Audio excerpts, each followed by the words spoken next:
having been so convicted and fined, and having acceded to the sentencing by way of forfeiture of $460,000, Asiwaju Tinubu remains a convict, and the consequential effect is that he cannot contest election at any level in Nigeria.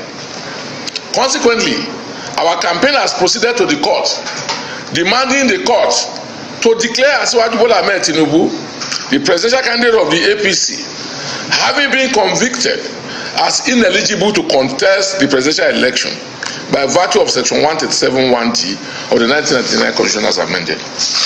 2.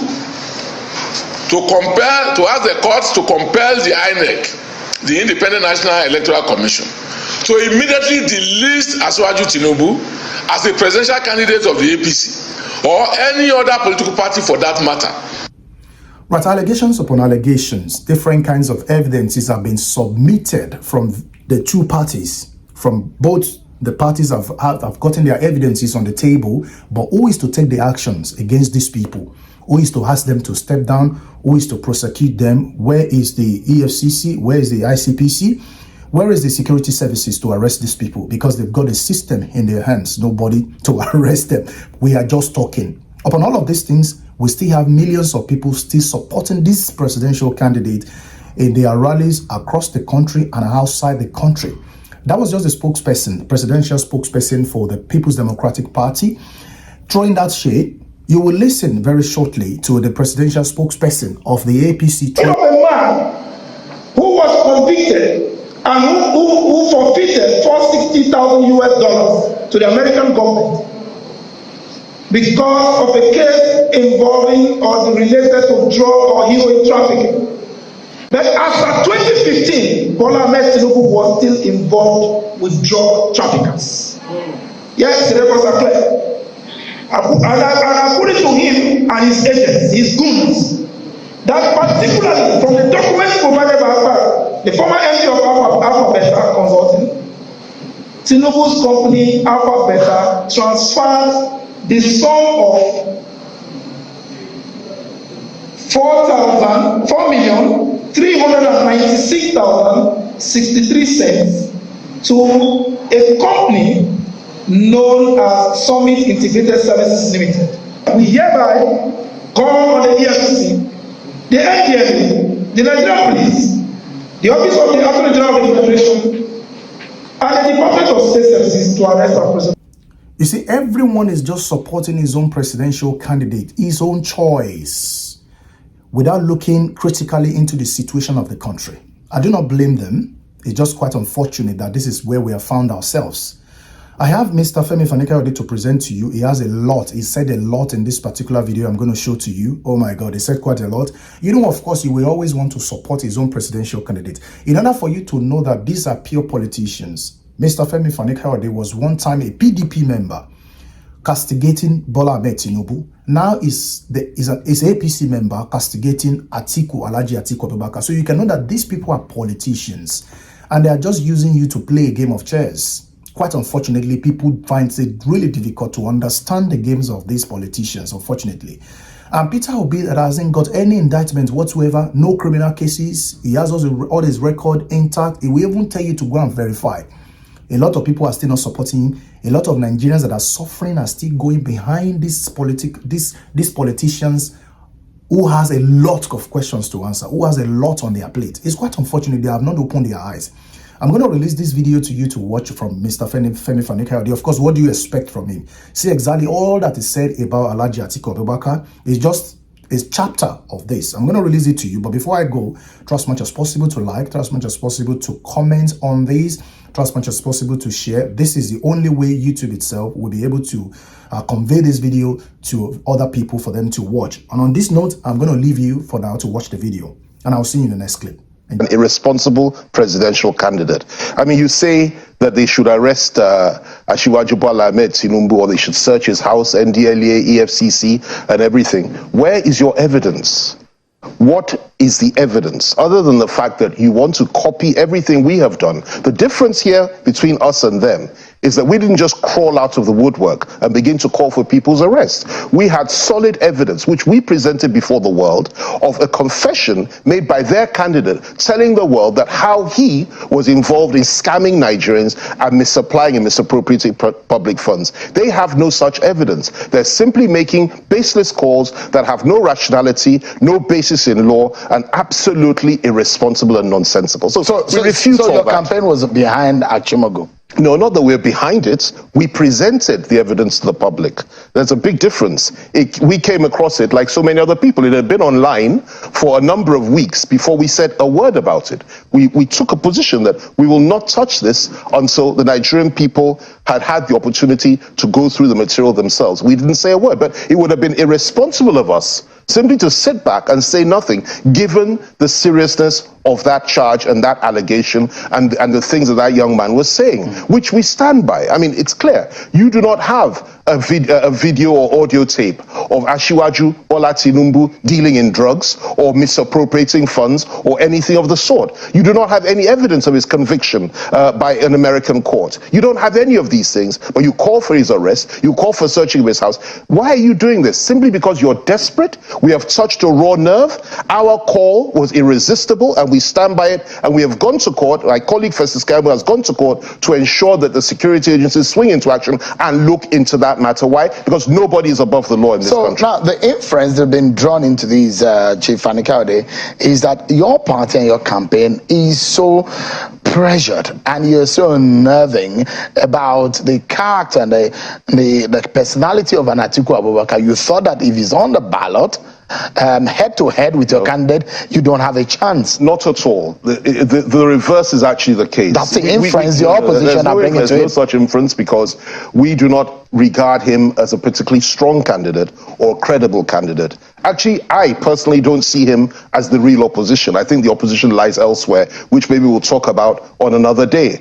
I don't see PDP as a viable opposition party. I think it's an imploded party, a party that's full of all kinds of internal contradictions, that's falling apart. They're fighting each other, the G5, this one, that one, and all sorts of things are going on within that party. So we do not see them as a threat at all. But what we do identify here, what we can identify here, is a group of people that have a criminal tendency, that have a criminal leader that has committed crimes in the past when he was vice president, that has proved to be an irresponsible man and is unfit to lead this country. And it's our duty to point all these things out to the Nigerian public. That's what we're trying to do. So your intention is that Atiku should not run? Not? Well, of course. That's what you're planning. No. The point is this. Our intention is to ensure that the security agencies do their job and actually look into the evidence that we have provided. We're not simply making allegations based on nothing. But your prayer to the court is that Atiku should step down. But of course, part of it is that Atiku should step down. Parts of it. That's just one aspect of it. The more serious part of it is the fact that he should be made to face criminal charges, like so many other people. So when I ask you the question about the inference that the PDP is drawing into this,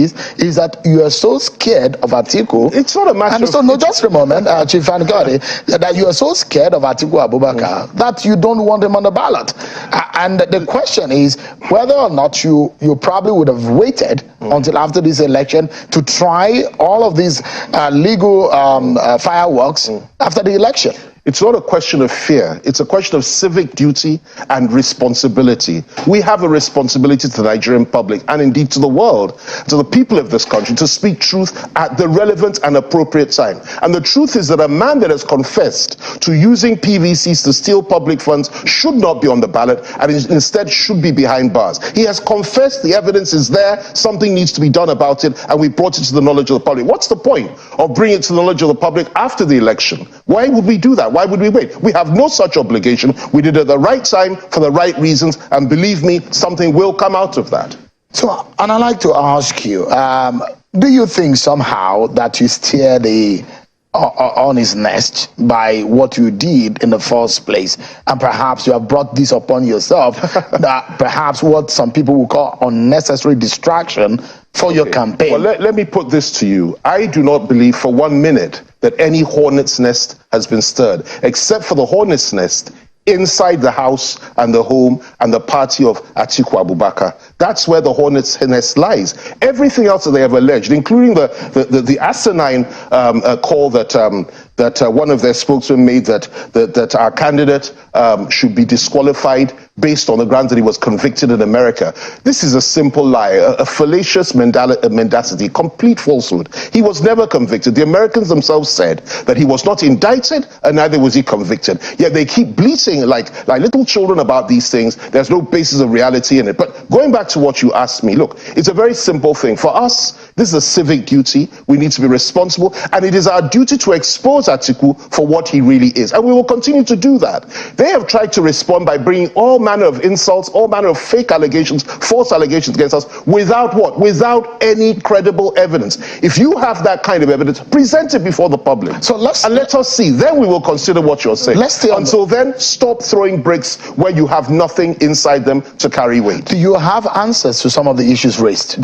There's an answer to everything. Can we dig into it? You can dig into anything. Let's get right into it. Sure. Now, and we're doing this exercise for the sake of Nigerians. Absolutely. The sake of the future of this country. Nothing to hide. Absolutely because nothing to hide. At the end of the day, what matters is our country. Sure. I mean, no man is bigger than this country.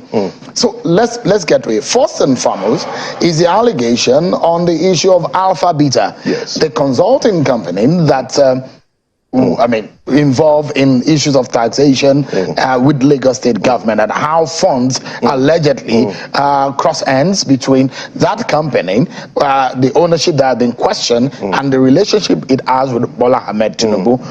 What is the concrete and the cogent answer that your candidate or your principal has in that respect? The question is simple, and they need to answer this question. What is the relationship between Alpha Beta and Asiwaju Bola Ahmed Tinubu? He's not the owner of the company.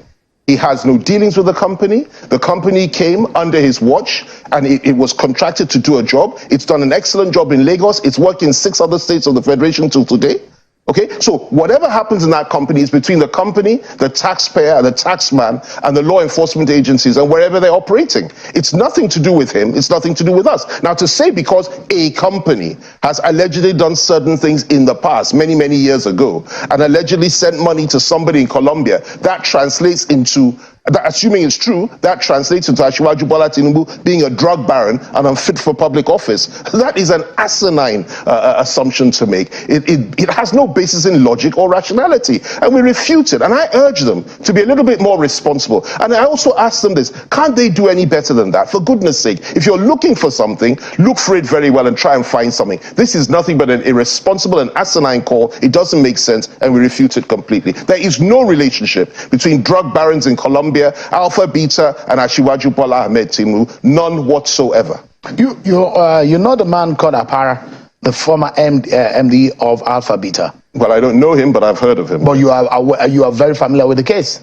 I'm familiar with the case that he brought up some time back, some years ago. Okay. And I was reliably informed the matter was settled out of court. A lot of allegations were made. The matter was settled out of court. The allegations were wiped away. And just yesterday, I believe it was yesterday or the day before, that same man that made those allegations, that had that case, pronounced to the whole world that he believes that Asiwaju Bola Ahmed Tinubu will be an excellent president. Are you privy to some of the issues that man presented to the public? The issue for me is this: I don't need to be privy to it. You know why? Because it's been wiped away. He himself has withdrawn those allegations. Just a moment, and thank goodness, a moment, that you are a lawyer. Sure. That something was settled out of court doesn't mean there is not existence of an issue.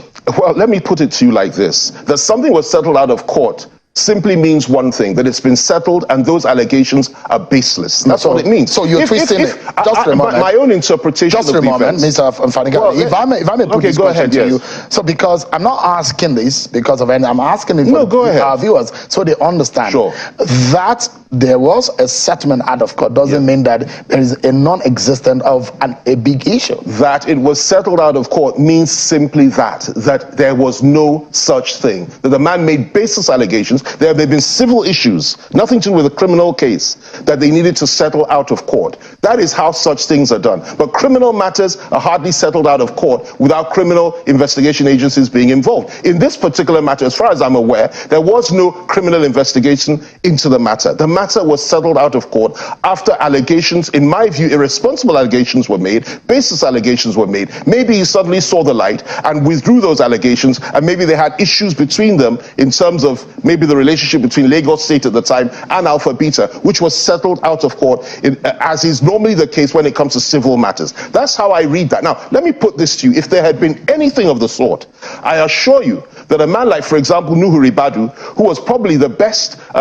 chairman that EFCC ever had, would come out with a kind of statement that he did recently, that Asiwaju is the most investigated politician in Nigeria, literally in the history of Nigeria over the last 30 years. But Atiku's people will tell you that Atiku was the most investigated. Well, they say things that are, like I told you earlier, nonsensical. Atiku has not been formally investigated over a case in which evidence was provided by a whistleblower and presented before the whole world. You were in that government. Listen to me. You were in that same government. Yes, I was. And now, I don't know how this comes to you. You work closely with former President Obasanjo. I certainly did. And some of the issues raised by the man, Michael Achimogo, are big indictment in a sense. I mean, until these things are settled, it will still remain in the realm of allegations that there were SPVs. There are funds based on the voice that, of course, the PDP had denied that voice was that of Atiku Abubakar.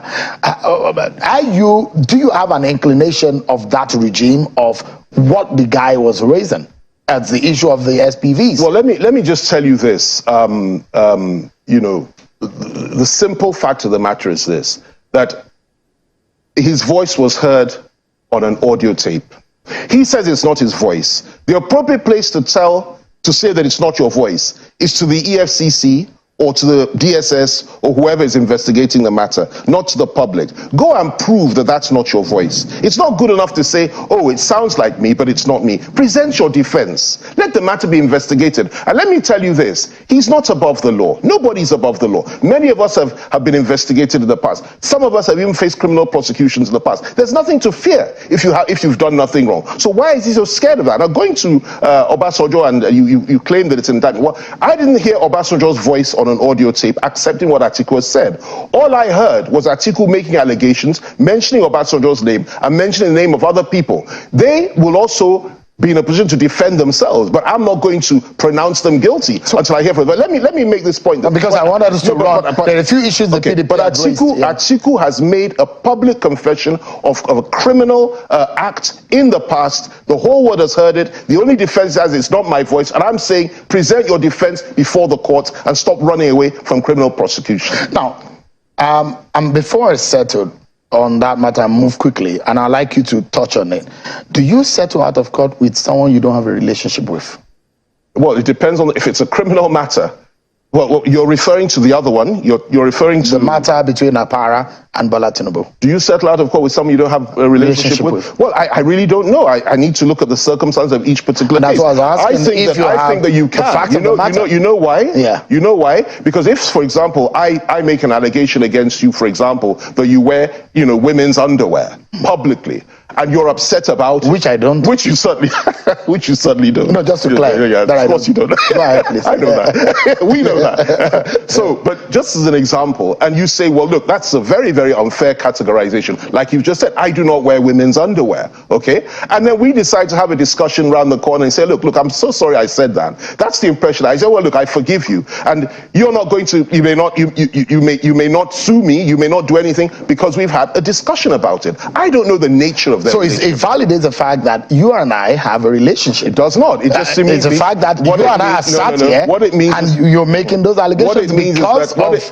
that the contact we've had. So the question they are asking, the PDP is asking, where your party and your campaign need to explain to Nigerians is that there is actually a clean situation of your candidate in his public life that doesn't link him to any public funds. It does not mean that there is any kind of relationship between people that settle out of court. If an allegation is made and it's a baseless allegation, I make the allegation. It doesn't mean I have a relationship with you. It just simply means I want to malign you, or I simply want to say something that's not true. Now, it's for you to now do what you want to do about it. Either if I come round to you and say, look, I'm sorry I said that, I was wrong, I shouldn't have said it. It's okay, fine, let's settle this matter out of court. There is no relationship between you and I. Chief Anika, it simply means that the matter was settled out of court. Now, let me tell you this. I go back to it.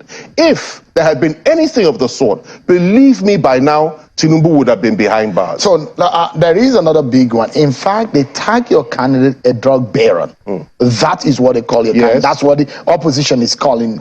How do you defend, or what do you say to respond to them, or explain to Nigerians?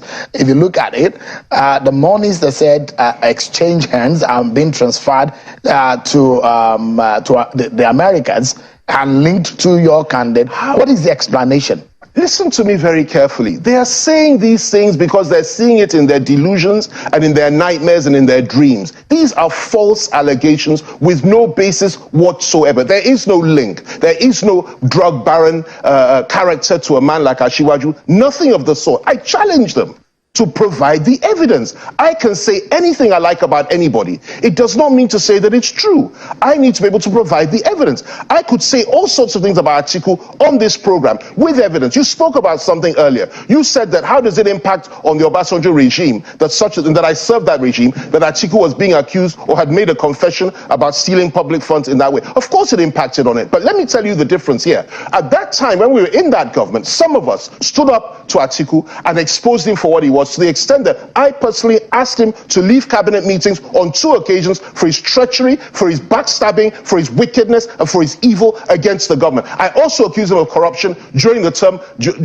whilst he was in his second term, openly and to his face. We knew the sort of things he was doing. The problem, though, is that we didn't have the necessary evidence. And various governments after that, if they had had that particular audio tape that we all heard recently, I assure you, Atiku would not have been seen as somebody that's fit to run for a public office again. So we have the evidence. I asked the PDP the last time I was having the conversation, and I said, would they subject, or will their candidate be willing to subject himself to investigation? Yes. And I ask you also that, to show that your candidate is clean and sparkling clean for the office that he's running for, would he be willing to subject himself to the process? Let me tell you this. Nobody, one, is above the law. And nobody is scared of criminal investigation or criminal prosecution where you feel you've done nothing wrong. Only a crook is scared of such things. And Asiwaju is not a crook. He would not in any way be intimidated by any investigation. You know why? There is no evidence. Now, in their case, they are running back and forth like headless chickens simply because the evidence has been provided. We're not making empty boasts. We're not making, baseless allegations. We've presented the evidence before the entire world. Now, I say to you, Sheol, or I ask you this question, if it had been any other country in the world where you have audio evidence, direct evidence of a man confessing to stealing public funds and telling his partner, or whatever that gentleman is to him, or whatever he is to whatever relationship they have, on audio tape, on the telephone, that this is how we did this. We did it by pretending to do this. We siphoned public funds. He confessed everything, and it's there. There is no country in the world that matter would have been ignored apart from here in Nigeria. And what makes me angry, and makes people like my colleague Festus Kayamo angry, is this. Why is that so? Is it that Atiku is above the law? If it had been Asiwaju that you had that audio tape on, you know what would have happened by now. If it had been Peter Obi, you know what would have happened by now. What's the difference between us and them, for goodness sake? And that is the source of our angst about this matter. Yeah, let's wrap up.